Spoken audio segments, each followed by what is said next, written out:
Hello, everybody. Welcome to First Avenue Playhouse production of Social Security. Just making sure you're paying attention.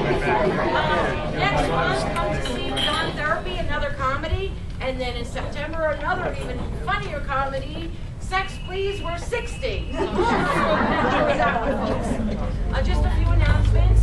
If there's any kind of emergency, you can exit where you entered, or you can go back to this hallway through where the actors are changing their clothes. You might get to see a naked actor, and you can go out the back that way. Please, no flash photography. Please turn off your cell phones. No texting. It bothers the actors. If you have any candies or mints, please uncrinkle them now.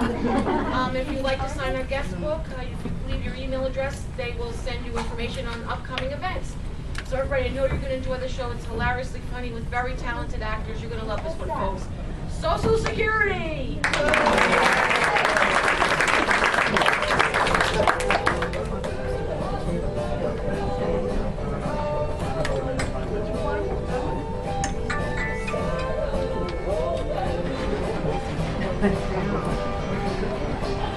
Jack, forget it. Forget it. Well, sure, Enrico's gifted. That's not my point. My point is, are these paintings going to sell on 57th Street? And my best judgment has to be no. What does Barbara think? Honey, Jack wants to know what you think. I think they're god-awful. And you can quote me. God-awful, and you can quote her. Oh, I'm sure they're really technically. And no one denies that Enrico is a great technician. But the subject matter, please. Oh, Enrico had a rough summer. His wife left him, then came back. But still, canvas after canvas of dead chihuahuas lying on their little backs, their tongues black and protruding. I mean, what's the point? Jack, renaming the pictures isn't going to help. Now, Requiem for Chico 1 through 20 is a perfectly legitimate title. This is so ridiculous. Jack, listen, I've got to run. You did your best, but no cigar. Right. Oh, my best to Enrico. Oh, and love from me. He shouldn't take it personally. And love from Barbara. You shouldn't take it personally. Right. God. He took it personally. Of course, he always does. Can I ask why you're running around like a dervish? Well, you know exactly why. David, why do you think they're coming? I haven't the faintest idea. You spoke to Trudy. What did she say? She said Martin and I would like to come over around 7 to discuss something. So, there we are. I'm sure it's nothing major. They're coming in from the island. You know how much they hate coming in from the island. Maybe they're going to the theater. They never go to the theater, well, not unless Fiddler's playing somewhere. Think for a second. What could they want to discuss with us? Is the gorgeous Sarah giving them trouble? Not that I know of. She's apparently quite happy in Buffalo. That kid's in college in Buffalo already? Yeah, it's November. It's been 2 months. God, amazing. That kid in college. Yeah, I remember holding her in my lap. Me too. At Mother's party last April. I couldn't resist. Oh, Martin was ready to kill me. God, this is so unlike them. What could they want? My best guess is that they, decided to spend the evening out and wanted to drop by. Discuss something, is what she said. Well, maybe they want us to kick in a little more for your mother. Oh, Trudy would have said so over the phone. She's never been shy about money. You want a drink? No, thank you. Neither do I. We don't really deserve this bar. I mean, look at this. Perrier water, Pellegrino water. Yeah, William Powell must be turning in his grave. I don't believe William Powell ever owned that bar. Well, the architect swore. The architect swore a lot of things. We should have framed his estimate. We could have sold it as an abstract expressionist. You, hear from him? Do I hear from whom? From whom? Oh, you know who. That draftsman he had up here. Richard? Richard. No, why should I hear from him? Oh, Hey, I didn't say a word. You want to believe something happened? Go ahead. This is like a club you take out every 6 months to whack me over the head with. We had lunch. He was adorable. And that was all. Nothing happened. You should talk. I should talk? Are we going to have a whole thing now? That Italian sculptress came in yesterday. Miss Bazooms. It was a joke. Ah, but I have to flirt. They expect it. Please. It was like a B movie and I was standing right there. It's called professional charm. You call it professional charm. I'm sorry. I mean, really, I had no idea what she was going to look like. Then she came in, with that blouse. Was that actually a blouse? It was hard to tell. Sorry. Really. Look, I'm starving. Where are we going to eat? I thought Lagulu. Great. Who are we eating with? Trudy and Martin. God, do we have to eat with them? Yes, if they have something they want to discuss, it's always easier over a good meal. You don't even know what they want to discuss. Oh, I'm sure it's serious. Trudy sounded so... Unhappy? No, not unhappy. Upset? No, not really. Euphoric, giddy? Strict. Strict? Stern. Sober. She sounded like a prisoner of war reading from a prepared statement. What did she actually say? Her exact words? Doesn't have to be verbatim. All right. It opened with the usual. Hello, Barbara, Trudy, and, how's David, how's Martin, and so on. Then? And then she says, quite out of the blue, are you and David planning on being home tonight? And I said, sure, it's just a regular old Tuesday night. And she said, are you sure you don't have one of your openings to attend tonight?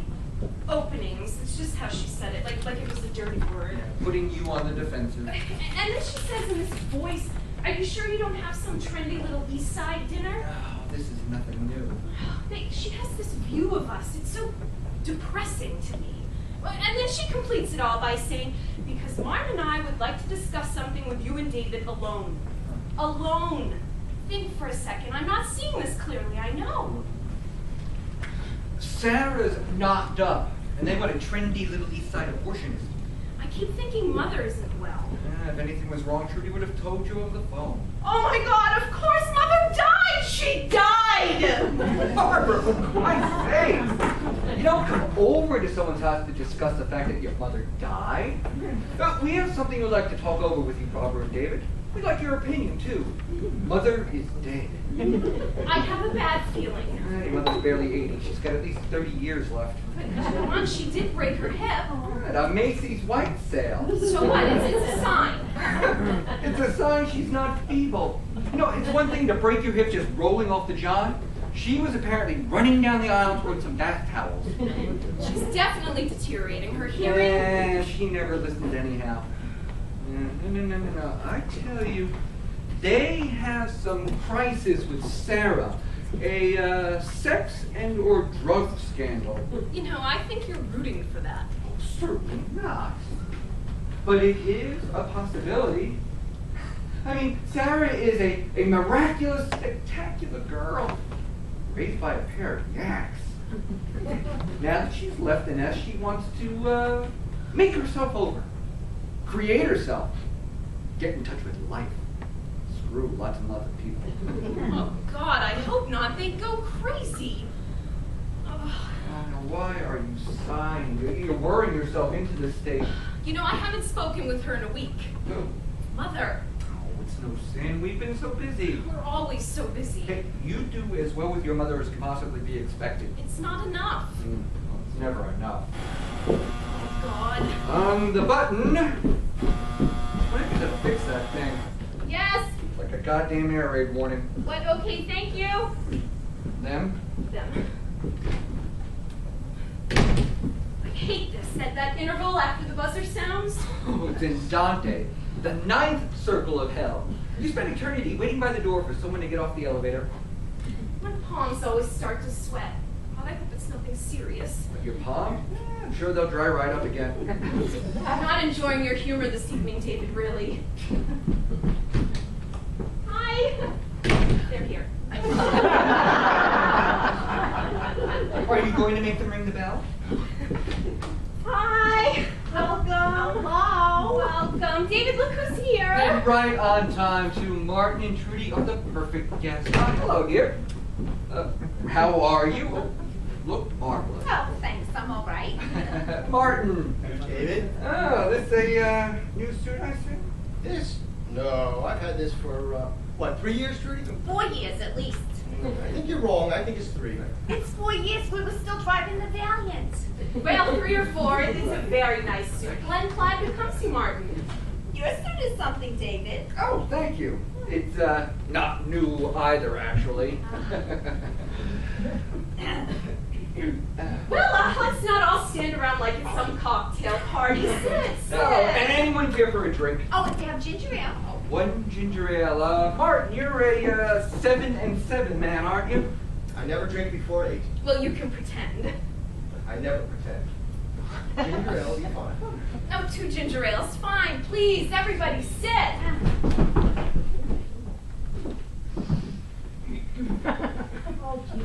So, you haven't sold these 2 yet, huh? No, I have a real soft spot for those, Martin. Hey, you know, I always forget the names of these things, the crazy names they have. What's this one here called, the blue one? The Waldman Chesapeake Bay Variations. And what's this one here? This one, this is the Long Island Sound, right? Oh, good old Martin. No, the Ferragini is called When Lilacs Bloom. Oh. And you paid $1,000 each for these? Correct? Well, what are they worth today? Martin, I mean, every time you come here, you want to know what they're worth. It doesn't change that drastically from year to year. Now over a span of years... Yeah, but it does change. I mean, I'm just curious. As an accountant, a man of value, you know, appreciation, depreciation. Well, I'd say the Waldman is worth $18,000. Well, Ferragini's a little out of vogue, I'm afraid. So I would guess that When Lilacs Bloom would go for around $7,000, $8,000. Well, how can one be in vogue and the other not? They're both blank. They're not blank. There's paint on them. They're paintings. Yeah, but there's no picture. Oh, I guess we don't understand art, Martin. David is an expert. He knows. They're blank. Martin, I do not insist that you like these paintings. I mean, taste is, of course, a subjective matter, but please recognize that the paintings are not blank. One has modalities of blue, and the other white. The paint is thicker in some areas and thinner in others. Both paintings have texture. Now, they do not depict bowls of fruit, little blue boys, or lonesome choo-choos in the night, but they are paintings. They're blank. You 2 aren't arguing about the paintings again. Martin continues to withhold his approval. Oh, no. I approve that you paid $2,000 for them, and now it's worth $25,000. Now that's good business. But as art, I think it stinks. I'm not afraid to say it. You've never been afraid to say it. Here, Martin, sit. If the ginger ale isn't cold enough, I can get more ice. Now, hot and cold are all the same to me. Cheese and crackers. Do you eat cheese before it? David, don't be a tease. Looks very nice. What is this white stuff here called? Brie. We've had that before at the Baumans. It's unbelievably expensive. Not really. How can 2 sisters seem so different? One says expensive, the other says cheap. Well, they're like these paintings. I mean, they're similar in origin, but how come one goes up in value while the other just levels off? That didn't come right. Are you saying that Trudy has been leveling off? Oh, no, not at all. Trudy, you look great, and I'm not just saying that. Your hair, your skin. Well, absolutely. I mean, it was just a figure of speech, a metaphor, a simile, whatever. This is excellent, Judy. We should get some of this. Costs a fortune. Trudy, I don't know where you get that idea. Oh, French cheese. We buy it on time, actually. Just a small down payment and pennies a month. By the end of the year, the cheese is ours. Can't keep it a year. So, Martin, how's business with you? He's so busy. He can never talk every time I call. Oh, is November busy for accountants? I would think it'd be a slow period before the tax season. Well, I'm doing tax planning with clients now, you know, retirements, IRAs, He works like a dog. deferred annuities, pensions. Like a dog while I'm home alone with Mom. Oh, Trudy, I meant to call Mom on Wednesday, but we had such a week at the gallery. What else is new? How's business with you, David? Oh, quite good, actually. Oh, considering the weather's been so lousy. That makes a difference? Not to some galleries, but we've always relied on a lot of street trade. You know, tourists, people just out for a stroll. You'd be surprised how many people just wander in and whip out a checkbook when they see something they like. Oh, can you imagine? People are such idiots. Art is a superb investment, Trudy, if you know what you're doing. Right now, for instance, we have a first showing by a young Brazilian, Oliveros. Oh, he's wonderful. Even you two. Kind of a Rousseau-esque. Enormous moons, looming breasts, everything larger than life. Oh, fantastic color. Expensive? Not really. Oh, to Barbara, nothing is expensive. Trudy, that's not fair. How can you say that? How can I say that? In school, who had to get a new binder every term? Me? No, I had the same binder 4 years. You? A new binder every term. Well, that's because I wrote my boyfriend's name all over it, and I was changing boyfriends every term. And I didn't have boyfriends? Oh, I didn't say you didn't have boyfriends.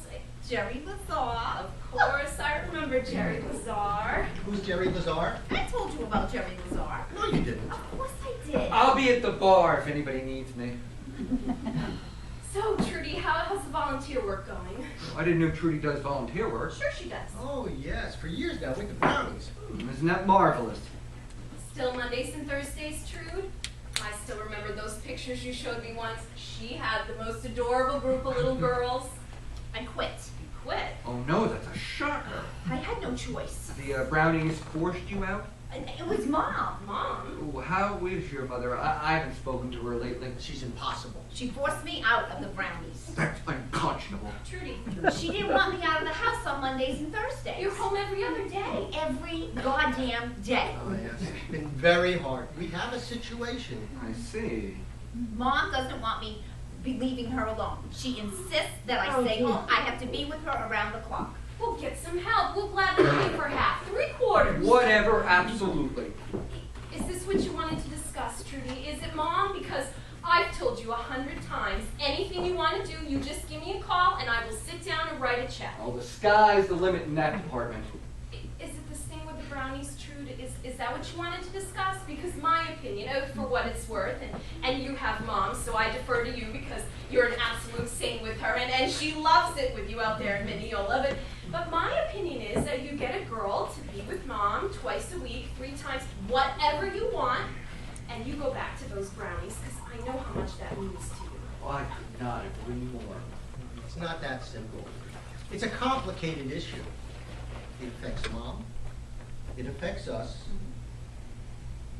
And it affects you. Maybe the smallest drink wouldn't hurt. Anyone else? I'll take a straight scotch, darling.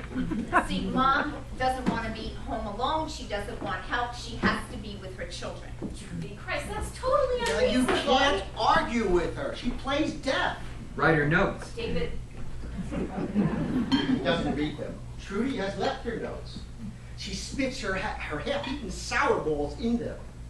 I've never known a person not to finish a sour ball. She goes through a can of them a day now. A can of half-eaten sour balls. And then she plants them all over the house. I found a green one in my wallet this morning. Find them on the carpeting, on the stairs. I found one in the toaster, burning. smoldering. It's a nightmare. Well, I would just insist on getting help. Oh, you would just insist, would you, Barbara? You have no idea what's going on with her. Martin, Trudy, are you sure you won't? No, we're fine. Did I tell you about her long-distance phone calls? No, who does she know out of town? Nobody. She thinks she's calling her friends at Mrs. Landau and Mrs. Hirsch in Manhattan. She's dialing 213 instead of 212. 213 is Los Angeles. Good.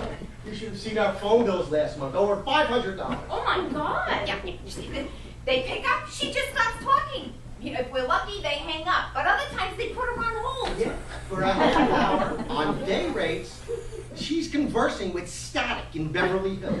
Honey, I feel so badly for you. It's a complete disaster. Well, maybe if you knew where the call's Oh, going of to. course, we sent for the phone statement. Right away, we tracked down that number. Who's she been calling? 20th Century Fox. Oh, that's absurd. She should have her agent do that. Why don't you dial for her? Oh, why don't I dial for her, Barb? She doesn't want me dialing for her. She wants me in the kitchen, making her tea, making her those little whole wheat sandwiches. Well, you should just put your foot down. Wow, Bob, really, I've had it. I've absolutely had it. The last thing I need is your goddamn advice. It's been building up. The pressure on our family. Oh, I understand. Oh, yes, for 3 years now. Her mother is getting worse. There's a mean streak now. Now, our life is over. Trudy. No, we have nothing. We have absolutely nothing. She's up all hours, walking the halls, coughing. Well. You still have Sarah. Now, I'm sure that's a great comfort. Of course, you have No, Sarah. we don't have Sarah anymore. Oh, she's gone away to school. You might not have her in the physical everyday sense. No, we lost her. If I do say so, you're being ridiculous. I mean, she's still your daughter. She'll be home on vacation. She's gone. She vanished. You mean she's literally a missing person? You know, in a sense. No, Martin.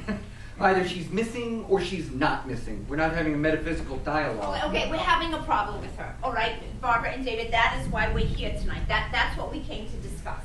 Well, look, don't hide anything from us. I mean, you know how we feel about Sarah. We have a problem with her. Academic problems? Well, something to do with drugs or sex.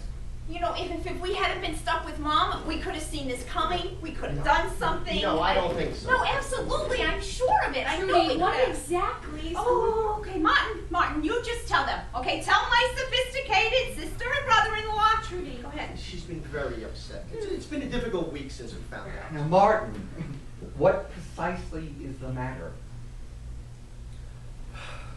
Okay. For the past 3 weeks, when we call Sarah at her dormitory, Which is about how often? Twice a day. Oh, Jesus. Twice a day? I told you. Oh, No, she's gotta but keep that shit to the air. This is our only child. That's not the point. oh, forgive me, David, but you just don't understand. The pressure, the worry. Oh, well, I can already imagine the payoff of this. Oh, no, you can't. David, let Martin finish. Whenever we call Sarah at the dormitory, another girl answers. And she tells us that Sarah's either in the library, or she's taking a shower, or she's eating, whatever. She's never there. And then after an interval, she calls us back. Well, there you are. Yeah, the last time I spoke to her, she said we were hounding her and we should leave her alone. Can you imagine? Yeah. She said we were treating her like a child, embarrassing her in front of her friends by her parents calling twice a day. Oh, I'm sure it is embarrassing to her. Oh, so we should just let Sarah run amok? Is that it? She's 18 years old. She's old enough. It's true. Oh, my God. She said we were keeping tabs on her and she resented it. Well, what time do you usually call? In the morning around 7:30 and in the evening around 11. She got the impression you were keeping tabs. Last Wednesday, we called her at 2:30 in the morning. Oh, was she upset. I'm not surprised. Was she in at 2:30? She was taking another one of those showers. That girl must be as clean as a whistle. She might have been out late. Oh, come on. A shower at 2:30 in the morning? We're supposed to believe that? She thinks we're idiots. Martin and Trudy, can I say something? I mean, really say something? Well, you've never been shy, David. No, but I'm flip, which is another way of being shy. You know, despite my nasty tongue, I do love you both enormously. Your family. Oh, we appreciate that, David. The particular issue of your daughter, however, I must tell you, I think you're both completely deranged. I have to agree. Now, let David! me finish. Now, Sarah might well have been taking a shower at 2:30, after writing a paper that was due the next morning. Or after being out with some friends, having a beer, or smoking dope, or whatever it is you do in Buffalo when you're 18. And maybe, God forbid, your worst suspicions are true. And she was not in the dorm at all, but rather in some boy's house, tipped off that you called by some comrade on her floor. I submit. So what? I realize this is hard for you to accept, but Sarah isn't going to be a virgin for much longer, and indeed may not be as we speak. I mean, she is an extraordinarily attractive girl with, as I'm sure you recognize, the most amazing body. She is, I'm quite sure, popular with boys. Yeah, you'll have to live with it. Are you finished? I hope I wasn't out of line. Yeah, I wish it was what you said, David. I wish it was just that simple. It isn't? Sarah is living with two men on Bogle Avenue in downtown Buffalo. She hasn't been in the dormitory, for a month. She hasn't gone to class either. She's living with two guys? Oh, we haven't slept for a week. Living with, meaning actually. Well, yes. I mean, it's not like she's living with a boy and then he has a roommate. She's actually living with both of them. Yeah. They call it a menagerie. Not Right. You would know that better than we would. Although it usually refers to two women and one man. One of the traditional male fantasies, I might add. I see. Well, Sarah's taking on both of these characters. One is named Billy from Syracuse, and the other is a Peruvian named Gonzalo. I still remember the Paddington bear we gave her. And the last time I spoke to her, she says, "I live for sex, Dad. Everything is sex." I spent my entire life looking for a girl like that. David! I'm sorry, it just takes my breath away. Oh, yes. And I had heart palpitations when I first found out, as you might imagine. Martin was white when he came back to bed. He's always white, I know, but this was a pure white. Does Sarah at least like these boys, or is it purely. She says they're very close. She told me what they do all day. Oh, it's quite a story. Martin, spare us, spare yourself. First with the Irish kid. What was that she called it? Head. Oh, Martin, I really don't want to. First, she has heads with the Irishman. Then she has heads with the Peruvian. And then sometimes she has heads with both of them. I can't imagine how she does that. Can you, Barbara? And then after that, they go out to lunch. That was just the morning? I live for sex now, Dad. I live for sex. This is absolutely staggering. I always thought Sarah was precocious, but I must say, I never told You her. encourage this, both of you. Trudy, you were the one who told her to go away to college. Yeah, well, I thought it was a good idea. I still do.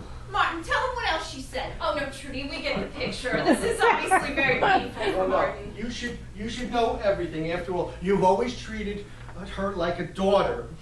You've always been the liberated parents with none of the responsibility. Took her to see that filthy Picasso show. Oh, please. Oh, that hardly opened the door to this.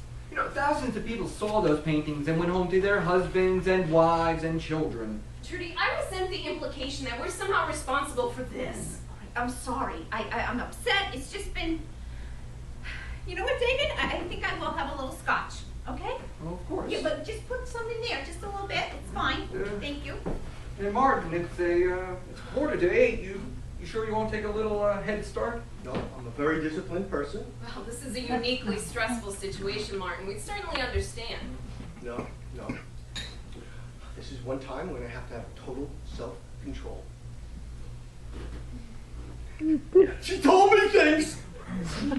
You know what she says she likes best? This you won't believe. You know, I find this a little more than masochistic on your part, going over and over this debasing conversation. I agree. No, she's your niece. You should know. So you'll understand our decision. What decision? At the end of our conversation, my little girl once loved oatmeal cookies and milk the best, now tells me her favorite thing is when these two guys spritzed on her breast and then she grabs their... Where exactly is Bogle Avenue? I don't know what to say. What would you do with a daughter like that? Wash off her chest for openers. Oh, David! God! It's a blessing to have a sense of humor like that, to laugh at other people's tragedy. And it's not a tragedy. Not yet. She's not your daughter, that's why it's not a tragedy. Well, listen. I understand your concern. I feel very close to Sarah, and it saddens me that she's doing this. But I'm sure it'll pass. When? She'll get bored with it. Bored? Bored with this? With two guys? What next? Horses? Cows? Martin! I would imagine that any type of livestock would be a real long shot. You know, I think she'll just, shake this out of her system and resume her life. And I'm sure your leaving her alone would be a big help. I agree. She's just flaunting her sexuality. So you think we should just wait it out? I certainly don't think you should call her twice a day. You should speak with her, explain to her that what she's doing is giving her a distorted view of sex. But don't be a scold about it. If she was involved with drugs, I'd be more concerned. Well, we appreciate your advice, really. Yes. Trudy and I thought you should know the background of the situation so that you'd understand. Understand what? Our decision. What decision? Well, I feel, and I know that Martin agrees with me, that none of this would have happened if we had paid more attention to Sarah. More attention? You paid too much attention. Forgive me, Barbara, but if you were a mother, you would know. There is no such thing as too much. Of course there is. How Please just let me continue. I just disagree. I remember Sarah sleeping in your bedroom until she was, what, 9? She had ear infection. We had to keep an eye on her. You were far too cautious with her. Please let me continue. Okay? We feel that because we were stuck with Mom, that we did not pay enough attention to Sarah. We were preoccupied. We were preoccupied with her hip, with her demands, and as a result, we neglected Sarah. You didn't neglect Sarah. Of course we did. Anyhow, we're going there tonight. We have the tickets. You're going to Buffalo? Of course. What did you think? We're going to wait till she gets pregnant or gets her throat slit by these two maniacs? You were leaving tonight? Yes. Did I get that right? We're checking into the Travel Lodge in Buffalo. Tonight. Well, what are you going to do, abduct her? Oh, whatever you want to call it. Being responsible is how I call it. Yes. We're going to stay there for as long as it takes, even if it takes a month or so. I've already told my firm. What about Mom? I'll have another drink, David. We can't have Mom anymore. At least not for now. We done our share and we paid for it. But she loves it with you and Mineola, the garden, her room. But you're not putting her in a home. Oh, no. Well, she won't go to a home. No, and I wouldn't put her in one. She's not feeble or senile. Trudy, what exactly are you saying? You know what I'm saying, Barbara. I know what you're saying. I want to hear you say it. There is no choice. Mom has to stay here. It's impossible. I'm at the gallery every day. I work. Well, hire someone to be with her. You said she won't have anyone. Oh, well, maybe it'll be different with you. Not a chance, untrue. Try. No. But besides the fact that Barbara has to be at the gallery every day, we simply don't have any space here. We have an extra bedroom. It's a guest room. Well, now you have a guest. Well, artists stay there when they're in New York. It was designed for that. Salvador Dali once slept in that room. No, you got this couch here. Martin, do you seriously think I'm going to put Salvador Dali up on the living room couch? Artists are supposed to suffer a little. Not when they're 85, for Christ's sakes! Trudy, listen, you go to Buffalo, stay as long as you have to. We'll hire someone to be with Mom 24 hours a day. We'll go out on weekends, and I'll call her twice a day. No. Why not? Why? Don't yell. Well, why not? It's a good idea. It's an excellent idea. Your mother will be much happier. She'll have company all day, and she won't have to be transported into the city, which can't be good for her hip. Oh, no. She did fine. She did what? Fine. made the trip in. Did she, Trudy? No problem, her hips like new. When did she make the trip in? This evening. You brought her with you tonight? Of course, we're going from here straight to the airport. Oh, this isn't happening. You just brought Mom in without asking us? What's to ask, Barbara? She's your mother as much as mine. Whoa, wait a second. Where is she? I mean, you've been up here for 40 minutes. She's in the car. Yeah, we gave the doorman $3 to watch her. You brought her with you tonight? Oh, she's had her dinner already. You don't have to worry about that. Oh, is she in her jammies, ready for bed? Oh, David, I'm sorry. The cigar smoke, the smell, mm-mm. Tough shit. David, that's out of line. Out of line. That's out of line? That's out of line! David? You show up here out of the blue, accuse us of contributing to the delinquency of your daughter, drink our ginger ale, and then without consultation, without a word, you simply tell us that Sophie is downstairs ready to move in with us? I have never in my life heard of anything so outrageous. Okay, David, this is an emergency situation, okay? Mom has to stay here. Our daughter is drowning. That's it. I'll go get her. Now, wait a minute. No, we do not have time to wait. We have a flight to catch. Go, on, hurry. No, you're just dumping her here with all her belongings. Oh, she doesn't have that much. No. It's mostly medication, some clothes, a few nightgowns, a case of sour balls. You better help us, Trudy. It'd be a lot of weight here, a lot of Be things. right back, Bob. Listen, you want to put up some tea? I'm sure she'll want some when she comes in. She takes it with milk? A single teaspoon of milk. Any more than that, she will pour it down the drain. Also, not too hot. She'll burn her tongue. Do you have any pound cake? I think so. She likes a piece before she goes to bed, toasted. Trudy! Come in. Wait. She knows about this? Oh, of course. Now I'm going to live with my fancy daughter. She's very excited. Oh,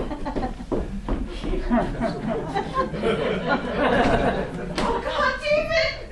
No. It's temporary. We'll hire someone. But they said that she was... They said? They said? Those two assholes. How they run their miserable life is their business. Now, if your mother's unbearable, if she threatens your mental health, we'll put her in a DeWitt home. Oh, come on, that's $5,000 a month. I'll sell some forgeries. It'd be worth it. The thing is, eventually they'll want her back. Absolutely. They need Sophie. Without her, they have nothing to talk about. Scenario. They go to Buffalo. Sarah tells them to screw off. They return abject. Oh, no, they'll bring her back. I don't see how. Oh, no, I know them. Once they're pushed past a certain point, I mean, Martin's a schlemiel, but he can be a determined schlemiel. They get set on something. Exactly. All right. So they keep her a month or so, say, until she promises to rededicate herself to the Great Books program and never again to blow more than one Peruvian at a time. Bingo. She goes back to Buffalo. Trudy and Martin return to long silences over the dinner table. They beg for Sophie's return. That's your scenario? And that's it. Sophie will be here for 1 month tops. Maybe. I have to make the tea. Oh, just because Trudy said so, you just hop to it? Your mother can wait a couple minutes for her goddamn tea. She always liked it the second that she came in. Yeah, well, she's going to have to learn the David, things. don't start. Don't make this any harder. I am not making it harder. I just won't let you become a galley slave for Sophie. I won't, I assure you. She just gets very testy if her tea is not right there. I will not permit you to turn this apartment upside down just because your David, mother is going. Just be supportive. That's all I ask. It's gonna be hard enough. I just need your support and understanding. Now listen, I'm not going to attack the woman. Things will happen. It's inevitable. I've not lived in the same house as my mother for 23 years. Oh, I recognize that.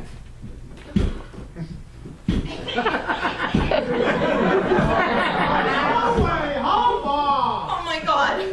How do they make it so fast? Oh my God, David, please!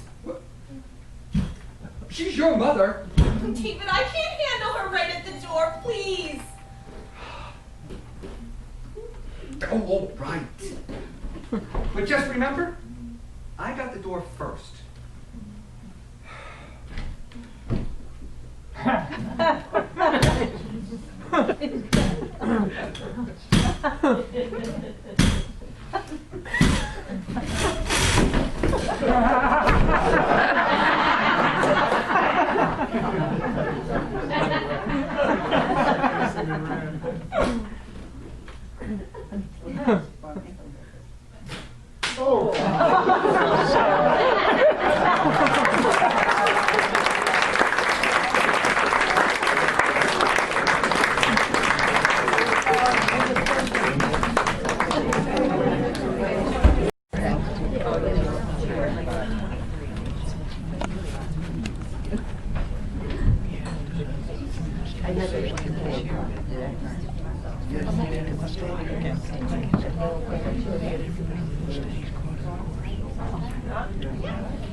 Hello? Oh, hi, darling. What? Oh, no, I sort of dozed off. Mother was taking a nap, and I took the opportunity. How is she today? Impossible, just impossible. Oh, I forgot to buy a copy of People magazine, and that set off a wave of hostility. And then we had a major set, too, on the topic of house brands versus name brands, after her keen-eyed discovery of a can of Le Sueur peas in the kitchen. $1.09, she exclaimed. I didn't know I was living with Elizabeth Taylor. You asked, David. What? What's like change? You're leaving now? But you said 8, David, 8! Well, no, if Maurice prefers, but God, I'm gonna get Mother up immediately. No. She is going to be here with us. I will not have her in her room for any reason. Well, explain it to Maurice, for God's sakes. The man is 98 years old. I'm sure he'd understand. Well, David, go to dinner with him alone if you prefer. No, I will not come with you. This is my mother we're talking about. She is having dinner with us, period. Oh, God, she's up. Not asking for whom the walker thumps, it thumps for thee.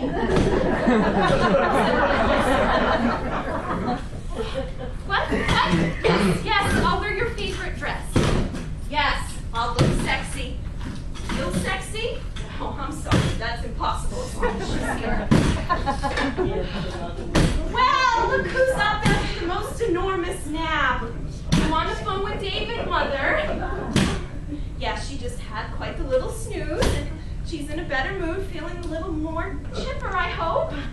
Ready for a great evening? I didn't sleep a wink. But of course you did. I went in there, you were out like a light. Who could sleep with that picture over the bed? The Rauschenberg? Pieces of string and old newspaper, that's a picture. It's called a collage. I'm not taking a To fight me, with her, it's no David. picture. David says hello, Mother.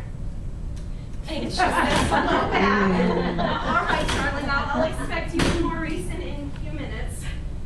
Oh, well, I was wrong, Mother. They're leaving now. What?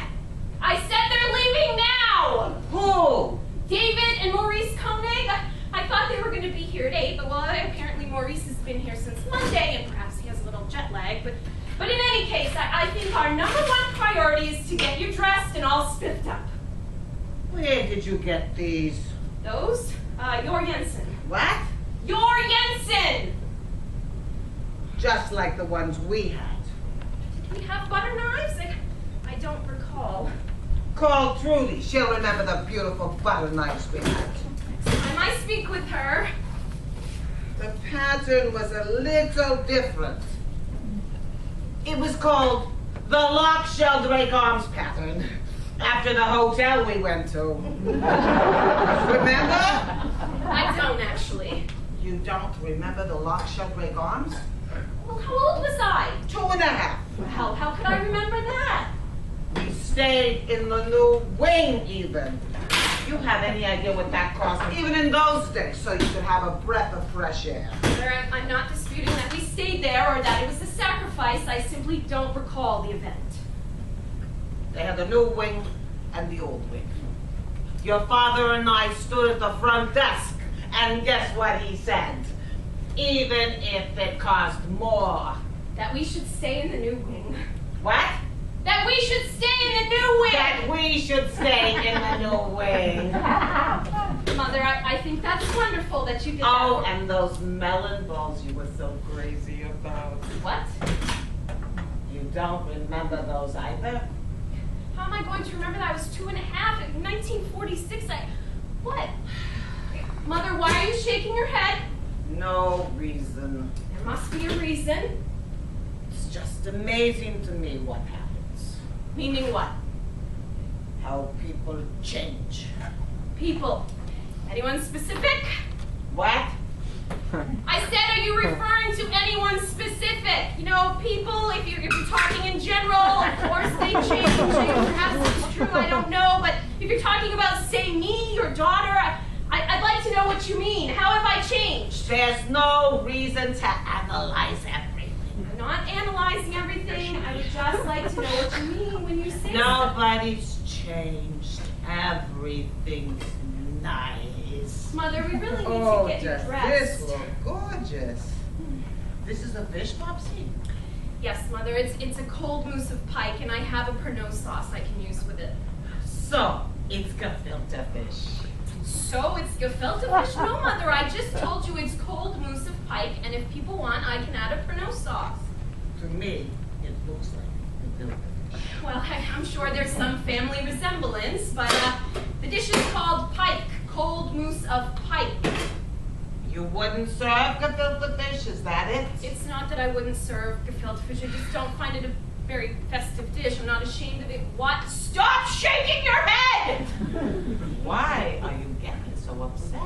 I'm getting so upset because in 5 minutes, Mr. Maurice Koenig, creator of Yonkel the Matchmaker, the Windows of Masada, and the Jerusalem Tapestries, is going to walk into this apartment for dinner. And instead of excitedly getting ready to meet this legendary, marvelous human being, you choose to sit there sniping at me. Sniping, please. Sniping? What else would you call it? These last 2 weeks, I feel like I've been up before some sort of review board. Every day, these debates. You want me in a home? Just say so. I don't want you in a home. I wouldn't allow you in a home. What I would like is a situation in which we could talk to each other without wearing flak jackets. Oh, you're just overexcited. I am not overexcited, Mother. Please, go get dressed. This is the great Maurice Koenig we're talking about. Soon enough, I'll be gone. Then you won't have to worry. Oh, for God's sake. Sophie Greengrass, beloved mother of Barbara and Trudy, adored grandmother of Stop Sarah. Trudy had them all written out. Had all what written out? My death notices. Found them in her recipe box for her casseroles. Death notices? You found death notices? She had them all prepared. Trudy actually sat down She and... said she knew when I died she wouldn't be able to think straight, so she wrote them out beforehand. I can't believe it. No, hey, Trudy, I thought maybe she got a discount for doing it in advance. Oh, no. I guess that was just her way, right, Bubsies? Is that the right psychological thing to say, that she just wanted it to be? You know, Mother, it was a dreadful thing for her to do. Inexcusable. First, I read death notices, and then the next thing I know, I'm dropped off here like a package from Altman's. Mother, listen, I understand you're feeling hurt, feeling angry. Nobody's hurt. Nobody's angry. This is just how my children do things. Mother, listen, I think you have every right to be angry. In fact, I think it would be healthier if you got angry. If we could talk things out more. What? I said if we could talk things out more. You will always be my little Bubsy. Sure. In the ballet slippers and the little tutu. Remember when we went to buy them? Sure, on 56th Street. 54th. That's right, 54th. All right, Mother, let's go get you dressed. I'm too comfortable like this. What's the big deal? Dinner is dinner. Even when you were little, you used to love to fight the pillows. Mother, you need to change. Maurice Koenig is coming for a dinner party, and I will not allow you to greet him wearing that schmata. Even if I'm so comfortable. Even if you're so comfortable, that is correct. Oh, Flopsy, the man's nearly 100 years old. You don't think he'll understand? I don't care if he understands. It is common courtesy to dress for dinner, no matter what the circumstances, and considering the stature of our guests, well, Wait. Your father was a painter, and he loved me in my house coats.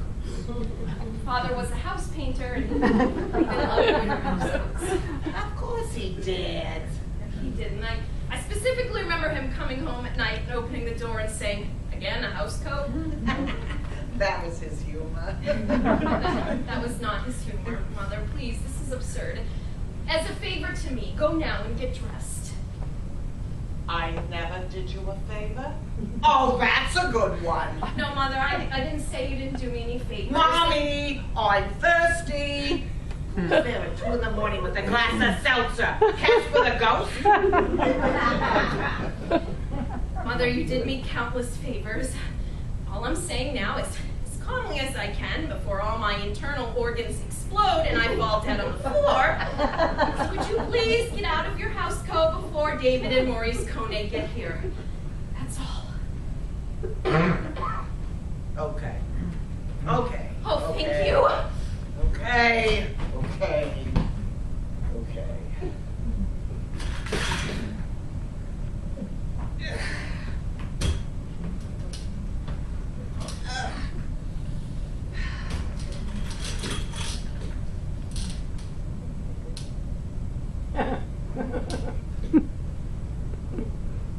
Mother, thank you so much. I know how much you would prefer to stay in your comfy house coat. These little social graces. Mother, I just know that you're going to have a fabulous evening. There, I'm out of the house. Mother, what are you doing? Wait, maybe he'll paint me like this, Bubsy. What do you think? Mother, what is going on? I'm having a little fun. This isn't a little fun. This is psychopathic behavior. Wait, I thought you'd like a joke. No, this is pure hostility. Oh, Trudy, I would never do this to. She has no sense of humor. Get dressed. Well, one of the benefits of old age, darling, you're less tense about things. David,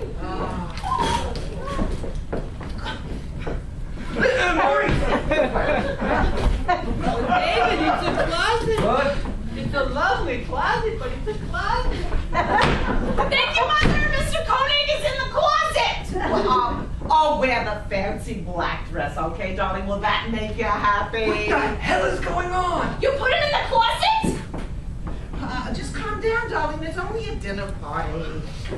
Why is she naked? I did my best, David. This is your best? Oh, I'd hate to see your worst. At least I didn't put a 100-year-old man in the closet. Thank you, Mother. Thank you very much. Get him out of the closet.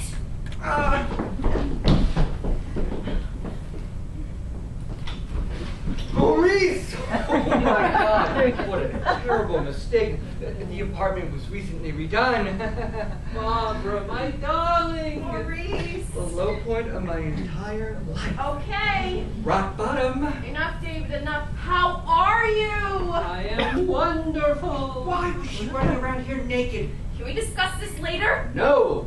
Later she'll be dead. There'll be police and reporters all over the place. God, you look terrific. For a 100-year-old you, I look terrific. Oh, for anyone, you look terrific. Yeah, let me take your coat. David, Oh, nauseous. can we please forge ahead? Maurice, let me take your coat. Thank you, David. Oh, well, it's the least I can do after locking you in the closet. She's securely locked in, no chance of a breakout? She's getting dressed. I will not discuss this any further. Oh, I'll discuss it. Maybe I'll call up a radio station and discuss it over the air. It has been so long. Too long. 3 years. My God, 3 years already. Christmas '82. We all had dinner at Moulin de Montbert. Oh, I'll never forget that dinner. Here we go.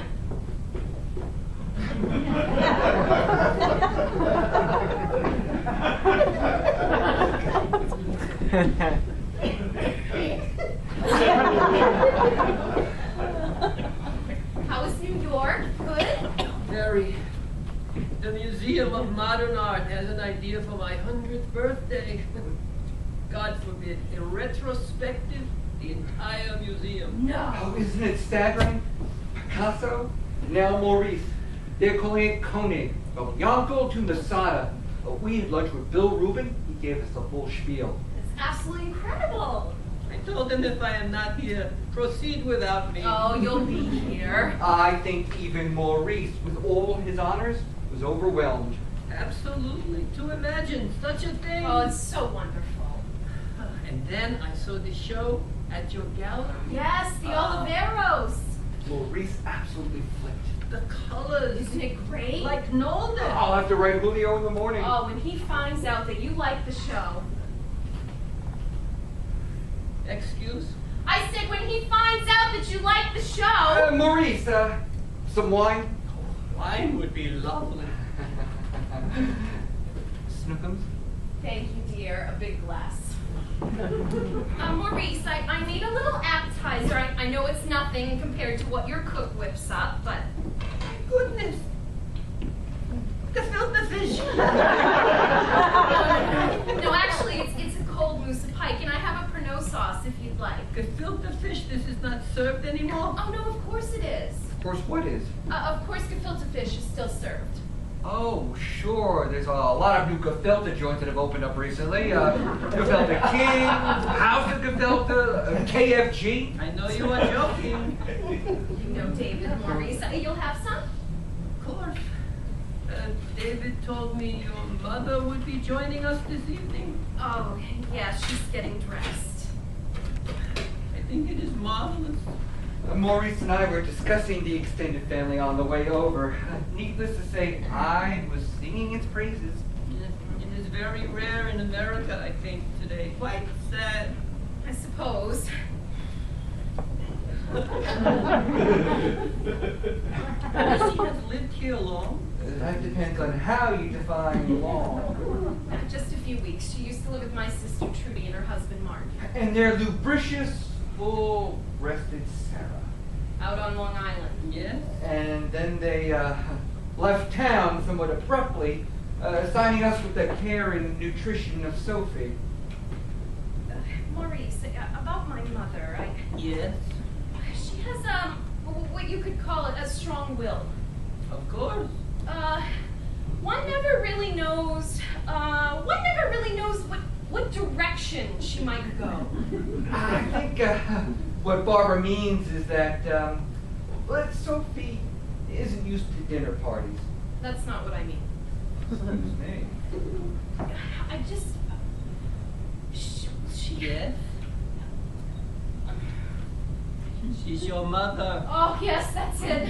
Popsy, Mother? this door is stuck. Oh, it might be locked. Huh? That's Sophie. Mother? What? Oh, hey.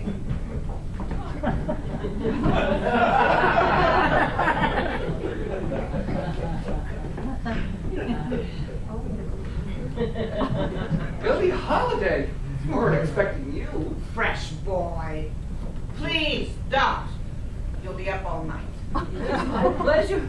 Are you sure you don't need the walker? What walker? Hello, everybody. Hello. Remember that commercial, David? I It was do a indeed. shampoo commercial. I used to sing it around the house day and night. Right, Popsy? That's right. That you remember. I certainly do. Mother, I'd like you to meet Maurice Koenig. Maurice, This is my mother, Sophie Greengrass. I am very, very happy to meet you. Oh, Sophie, I mean, you look ravishing. I heard all about you from my daughter. Oh, she was so nervous about tonight. I said, for what? Dinner is dinner. Exactly. Mother. The point is, here you are. Here I am.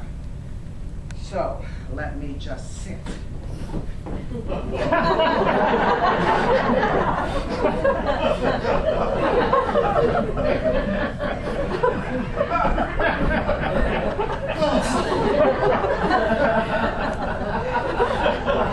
you, darling. Thank you. Who locked that door? Not me. Oh, I might have locked it without thinking. We're too crime conscious. Locked in my room like a sugar. Oh, not at all. No. Well, maybe if I was locked in, Maurice, it was for my own good, right? David and Barbara are so fond of you, they overprotect you. Well, there's been a wave of mother snatching. Is he a doll? I told you. Sophie, how about some wine? What a face. Sophie, wine? Why not, David? How often do I go to dinner parties? Live it up. Live it up. White or red, Sophie? What? White wine or red wine? Maurice, what are you having? Excuse? What kind of wine are you having? Oh, his hearing's not so good. I am having white wine. It is marvelous. Well, then that's what I'll have. White wine. Done. A little birdie told me you were pushing 100. That is an unchangeable fact. I would have said 90 tops. You look fantastic. I have led a very good life. That's the secret. It's the circumstances, not the years. I read that in Modern Maturity. Modern mature. It's for senior citizens. And Out the Cocker magazine. But very interesting. Even Barbara looks at it. What do you mean, even Barbara? I have no time for magazines. I am too busy. You're still working? Of course. Maurice is a painter, Sophie. I know what he is. My son-in-law's some character, isn't he? He is a very brilliant dealer of art, as is your daughter. Thank you. I'm sure he is. As is your daughter. Give up. My daughter, he must be good. My daughter lives like a queen here. We live well, clean. That ability that David has, that's something you're born with, am I right? Good taste, vision. Sure. And you thought I couldn't make conversation. I never said you couldn't make conversation. No. We were counting on your conversational powers. My daughter and I had a little discussion before you arrived. Yes. A heart to heart. Exactly. Might I propose a toast? Yes. David. You have a wonderful face. This isn't happening. Might I propose a toast to this evening, to the four of us? Very nice.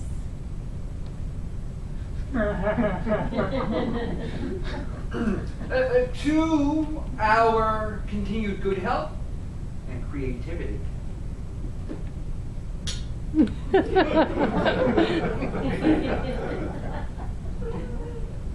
And to this wonderful idea of having us all together with your wonderful mother, Barbara. Thank you. I can hear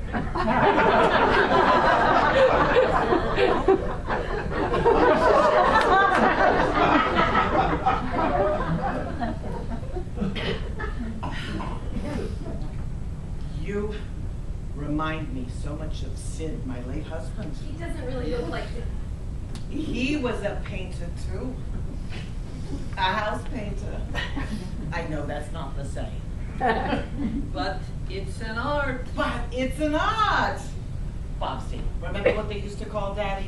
The Rembrandt of dinettes. The Rembrandt of dinettes, my Sid. Yes, Mm. this is true. Oh, I believe he even signed some of his dinettes. When Sid worked, apartments were like they are today. Oh, no, they had foyers and nooks and rollies. Oh, he was so dedicated. He would stay up all night long worrying. He'd say that two-bedroom in Woodside, I don't know whether to go with a gloss or a semi-gloss. He cared. He really did. Oh, you know how much he cared, Maurice. And not just about painting. During the war, something about Hitler being a house painter. Yes, Ugh, upset him. very much. Very That's much. sort of a breakdown. He took to his bed. He just stopped painting. For years, he wouldn't take a job. Because of Hitler. Very much. Oh, and then after that, he went to work for a friend, Nat Meltzer, repairing radios. And then that Rosenberg case came along, and it turned out that Rosenberg was a radio repairman. Oh, Sid didn't know what to do. Well, Sid took these things to heart, but he was a sweet soul, really. Well, he finally decided that it wasn't his responsibility anymore, so he went back to house painting. That was really his first love. He really did love it. Remember the book he had, Mother, of all the colors? The big book? Oh, do I remember? You remember well. Like it was yesterday. I guess nobody's hungry. He had such pride in his work. And you felt the pride also. Of course. So I can just imagine what your late wife must have felt when you showed her one of your beautiful pictures. How did she know Maurice's wife died? I have She no idea. This must is have incredible. burst with pride. He was very proud, very supportive. Of course she was. That's what a wife is for. Yes, Sophie. That's what a wife is for. Sophie? Why do I find myself trembling uncontrollably? This! Holding my hand, Mopsy. What's she do?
To the right.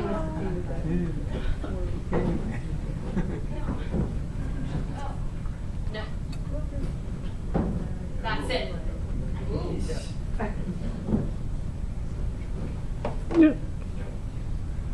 Fantastic. It's as good as anything he's done in 5 years. It's my mother. God. Amazing. I'm finding this so terribly complicated. Of course. I mean, it's wonderful, but none of us, Romance? No, none of us. particularly with Maurice, Jesus, I mean, she's already talking about the opening at the Modern, what she'll wear. It's 2 years off, and she's already talking about keeping Maurice fit, you know, in such a proprietary manner. My Maurice, I told Maurice. Staggering. I get a little dizzy listening. Well, it's such a shock. It's insanity, really. I mean, Sophie. So unsettling. And now they're talking about moving her to France. No. He asked her? This morning, I didn't tell you? How can you not tell me? I mean, he asked her. David, don't press me. Yes, he asked her. They woke up and ordered coffee and croissants, and apparently Maurice turned to her and said, we could do this every morning at Cap d'Antibes. Astounding. Mother loved those croissants. Went on and on about them, how flaky. She must have said it 100 times. Flaky. Do you think she'll really go? I mean, from Mineola to Cap d'Antibes in 3 weeks? She'll get the bends. She said, I guess I have a thing for painters. Oh, God, I think for painter. She sounds positively girlish on the phone, and she hears everything.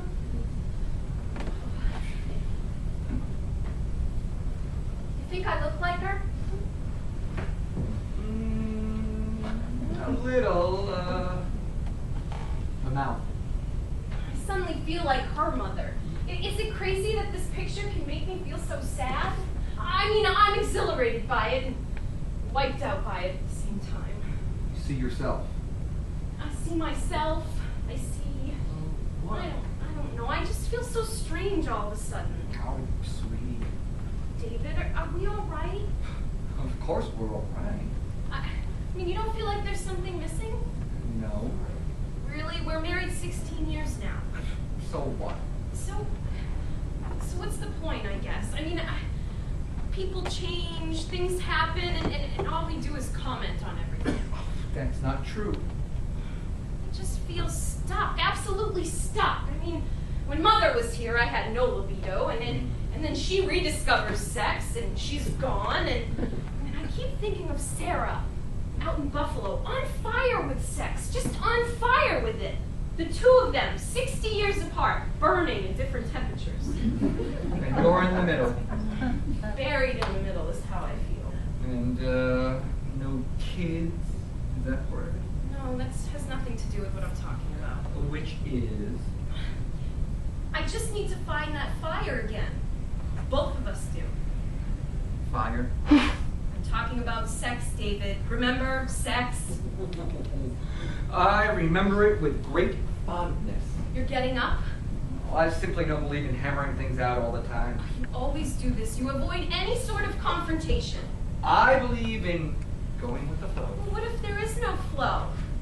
There's always a little flow. You're putting on a disc. Bear with me. I don't want music. I want to talk. And I want to dance.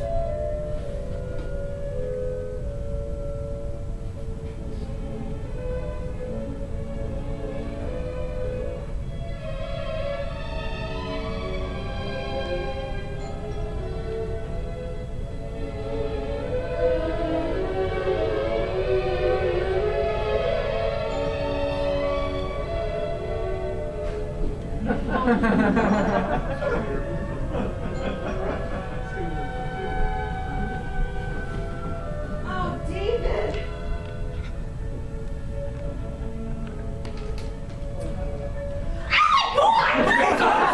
Door's open! You out there, you have a doorbell? It rang that awful music. That awful music is from Rose and Cavalier. Some of the greatest goddamn music ever written. Thrilling, romantic. Scared me to death. We never imagined that 1:30 in the afternoon. The man downstairs knows us. Frank, the Italian man. Yeah, he just waved us in. They're home, he said. Through in this building. Finished. Have you two had lunch? Yes, we ate in the car. Oh, my goodness. Why, it's... Trudy, look at this! What? Look! Oh my goodness. Is that Mom? That's her. Have you ever seen anything so astounding? Looks just like her. Who did this? One of the artist friends? Maurice Koenig did it. Maurice Koenig? Yonkel the matchmaker? Ah, Mr. Yonkel himself. And he did this picture of Sophie? I guess it's nice to have famous friends. Oh, there he is! Who? A Yonkel flying around in the background. This must be worth a fortune. Fortune. She asleep? God, I loved her naps. She's out. What do you mean she's out? I mean, she's out. Alone?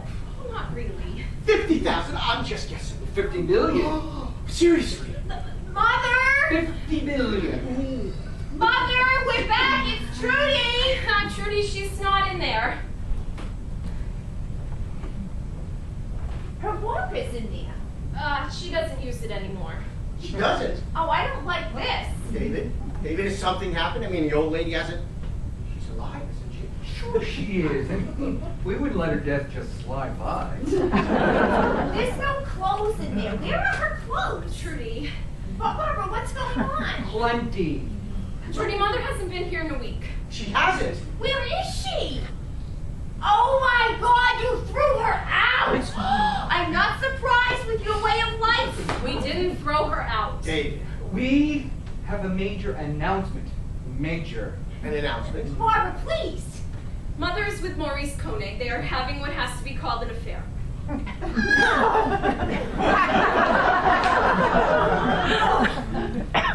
What do you mean, an affair? They seem to be very much in love. It's been the most amazing week. Oh, you mean they're dating, is that it? That's impossible. Oh, sure it is. I mean, you know what artists are like. Where did they meet? Here, Martin, we had a dinner party and it was I extraordinary. mean, they just hit it off. Drink anyone? Tab? Lime? What? Lime? No, Tab? no, of course not. Trudy, how about you? Something to drink? It's shocking, I know, but if you had been here, I mean, they just keyed right into each other. And then after dinner, Maurice insisted we go to the Carlisle to hear Bobby Short. Is he the blind one? The blind one? Who? Bobby Short isn't blind. Well, certainly not. Nearsighted, perhaps. You're thinking of Ray Charles, Martin. Maurice Koenig took you to see Ray Charles. No, Maurice took us to hear Bobby Short at the Carlisle, and when Maurice walked in, Bobby went nuts. Oh, he sang to us for what, David, an hour and a half? At least. And he ended it all with a medley from Cole Porter that he dedicated to Mother. He sang, "You're the top, you're Sophie Greengrass." Sophie was glowing like a Botticelli. I haven't seen her look like that since my wedding. What about my wedding? Oh, and your wedding, of course. Well, where is she now? She's with Maurice Koenig. Listen, William, run for God's sake. There must be something in the air here, in the water or something, some sex chemical. Sarah used to get all around, see you two doing God knows what in the middle of the afternoon. Now my mother's in bed with some old man killing herself. It's disgusting. Simply disgusting, Trudy. No, I can't even trust her with you two for 3 weeks. Trudy, she's happy. Oh, come on. It can't be healthy. Why not? Come on. How can it be healthy? Her heart, her lungs, her hips, for God's sake. I'm sure they're doing nothing elaborate. At their age, anything is gravy. God, she must have gone totally senile here. I mean, we at least kept a close watch on her. We kept her alert, well informed. Trudy, calm down. Well, God knows what you two did to her. Trudy, this is getting a little ugly. Listen to yourself. You're raving. I agree with Trudy. Now listen, I am not unreasonable. I can understand a little fling before, you know, but Trudy, this is no fling. She's thinking very seriously of moving to France with him. For God's sakes. I was on the phone with her for an hour and a half. She's in love. You have to accept it. I know it's not easy. I've had mixed feelings about it myself. Very mixed. But it's out of our hands. of all the She things. doesn't speak French. Not a word. She'll be lost over there. What about her Social Security, her Medicare? Who cares? She's in love with a great artist. No. She has got to go back to the island and calm down. Oh, no, that's the last goddamn thing she needs. She's a new person. No. David, back off a little bit. Trudy, listen, I understand how you're feeling. I mean, it's awesome. It's confusing. I mean, 20 minutes ago I was crying about it myself. No, she's got to come back to the island with us. She has a beautiful room with us, a color TV. The garden? I believe Maurice has a garden. About 9 acres in the south of France. Oh, it's not fair! God damn it! Not No! fair? Trudy, what the hell are you talking about? How can it not be fair? You know, Trudy does have this emotional side. People think of her as this cool goddess. What is it? Something's going on. Something happened in Buffalo. Trudy, come on, please, tell us. I mean, we haven't heard a thing. Not boo since you went up there. How's Sarah? Is it as bad as you thought? What exactly happened? She's not downstairs with the doorman, is she? No, David. It was made up. It was made up? What she said. Those stories, the spritzing? All made up. Clever little girl. Oh my God! Really? Really? Oh, What a God. thing to do! I mean, Very funny, isn't it? well, I mean, Trudy, can you imagine if you or I? She does have a boyfriend, though. A rabbinical student. A rabbinical student? Oh, my goodness. Well, what a relief! I mean, when I think of She the. did admit that she was sleeping with him. Yes. She did admit that to Yes, us. but I do not consider that sex, not with a rabbi. Quite right. Okay, so that chapter is closed. Sarah's fine, as David and I suspected that she would be, and you two are back home. We've been home for 3 weeks. You have? Yes, we flew into Buffalo and we stayed at the travel lodge and then we called Sarah. We met her the next morning outside her dormitory. In the lobby, Martin. We met in the lobby. In the lobby. And then we took her out to breakfast. We went to the House of Pancakes. And then International House of Pancakes. International House of Pancakes. Right. And then she told us about this boy. And then she told us that she had made the other things up. And then she told us that we should leave her alone and let her get on with her own life. So we took the next plane back that afternoon. And that was 3 weeks ago. That's right. And you've been out in Mineola this whole time? Having a little interlude? Oh, I can understand that. Chance to be together without the normal stresses, the phone calls. What? We have something to tell you. Martin? You're the one who wants to tell everybody. All right. Martin and I are splitting up. Trudy. Well, Well, these past 3 weeks, everything just came to a head. The issue with Sarah had been resolved. You had Sophie. Well, we just had to face some facts. I had to face some facts. That's who had to face some facts. I guess Martin doesn't want to tell you out of some sort of modesty. I don't know, is that what it is, Martin? Modesty? That he too has fallen in love. Guess it's the week for people to fall in love. Everyone except Judy Heyman, of course, who won't even have her mother to console her. Martin, you fallen in love? Another tab, please. Sure. This is so Nobody say a word until I get back. This is so sad. When you get to a stage. Oh no, when you're a man, you get to a stage. When you're a woman, you get to the garbage heap, the junk pile. That's not fair. What? What's not fair? Trudy was talking about the double standard. What double You standard? know, middle-aged men going for young girls, discarding their spouses completely discarded. My lover is the same age as Trudy. You're kidding. You remember the plot, Harvey Plotnick, Barbara, our veterinarian? No, So this is the real thing, He huh? used to take care of Pop-Pong. I never met him. His widow, Ruth. Yeah, I did her taxes. Yeah, for free. Well, after Harvey died. Oh, you could have charged something. You know that. That seems to me to be sort of a side issue, I would say. I mean, if this Ruth Plotnick is the one. Oh, I'm in love with her, David. There's not much magic left with Trudy. Yes, well... There's no you two counseling or... No, we're already living apart. I have the house. Martin is sleeping in Harvey Plotnick's old spot. Yes, we're about the same height. You remember their house, Barbara? No, I don't know these Plotnicks at all. I wish I did now. So do I. Oh, I have a picture of Ruth. Would you like to see it? No, listen, I got it right here. I know I have it here. Here it is, here it is, here it is. There she is. There she is. She's certainly, quite petite. She's sitting down, she's sitting down. Oh. And the man in the bed? Oh, well, the picture was taken in the hospital after Harvey's first heart attack. I see. Well, it's certainly not the most romantic picture to be carrying. But it's a good picture of Ruth, don't you think?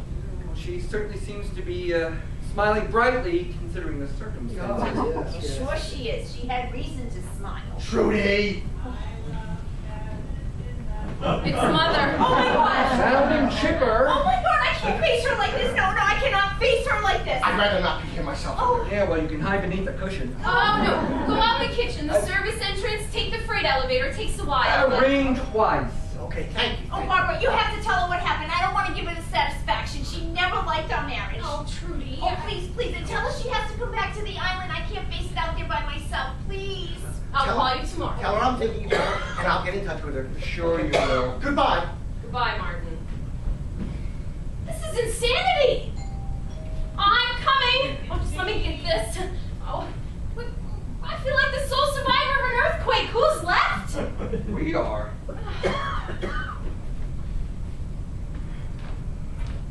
Hello, darling. Well, the European way. Hello, David. Sophie, you look absolutely radiant. But I'm exhausted. Oh, I can imagine. What a week. What a week. Some tea? Oh, I'd love some. He's running me around, that guy. Oh. Thank you, darling. The museums, the Guggenheim Museum, the Frick Museum, the Whitney Museum. Oh, he loves museums. Well, it's understandable. Sure, he's an artist, but the energy. Oh, I can't believe how you look. thank you. What can I say? But I am tired. Oh, I'll get the tea. Oh, I understand you're leaving us for Captain Tees. No. No, I'm going for a month and then I'm coming back. Back to the island? Here? Oh, no, David, no, but that's very sweet of you. It'll be a couple of minutes. So, Sophie's going to Captain Antibes for a month, and then she's coming back. But she's not going back to Mineola, and she's not staying here.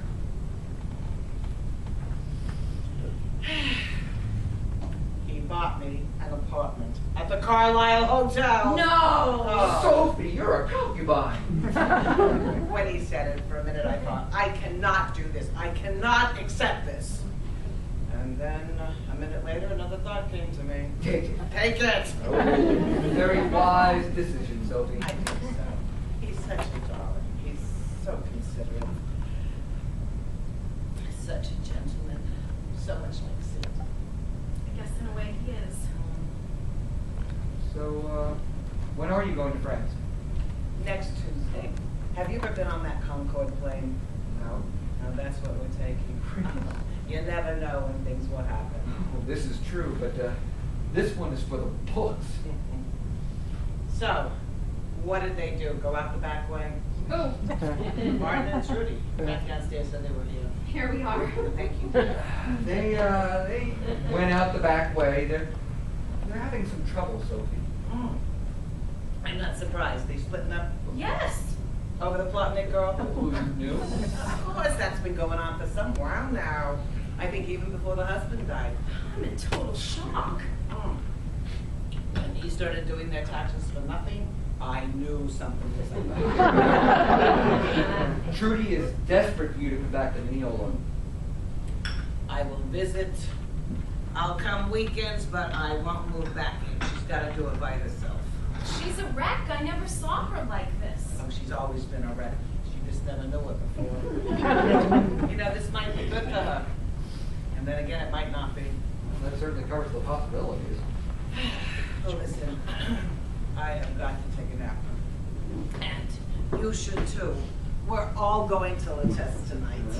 Yeah, they're making some special dinner for Marie, some kind of bird. Roast pheasant? Maybe. Oh, that is a lovely restaurant. We've been there twice already this week. They have the most delicious rolls. You've been on the fast track. Oh, I've been on the fast track, all right, you know. And it's about time that I got on the fast track. Oh, did they tell you about Sarah? The situation cleared up. She was apparently, she was a... How much do you know, Sophie? Everything. She was apparently what? Apparently trying to put a scare into them. She's actually dating a rabbinical student. No, she's not. I spoke to her last night. She's not? No, she made up the whole thing about the rabbi. So what's the story? The story is she's living with these two guys on Bogle Avenue. Like she said. I told her I was very concerned, and she said she knew it was extreme behavior, but it was just a stage, just something she had to do. Jesus H. Christ. Is she gonna break it off? Soon. It was just something she had to do. Oh, now that's some painting, isn't it? Certainly is. Do you like it, dear? It's overwhelming. I don't know, it makes me a little sad for some reason. I don't know why. I know. Well, it's like I can't live up to it. Oh, Mother. Oh, you're a darling. A real darling. You know, this is all because of you, what happened. Oh, no, it was you, really. No. You had me to dinner with him, and I wasn't being very nice. I know it now, but maybe now I know why. Now that you're in love. No, it's not the Carlisle or even France, Mopsy. It's just that I know. I am still a woman. And I'm still alive. Hey, take naps. Both of you, take naps. Well, the afternoon certainly picked up, didn't it? Fire never really does go out, does it? Good to know, isn't it? Extremely.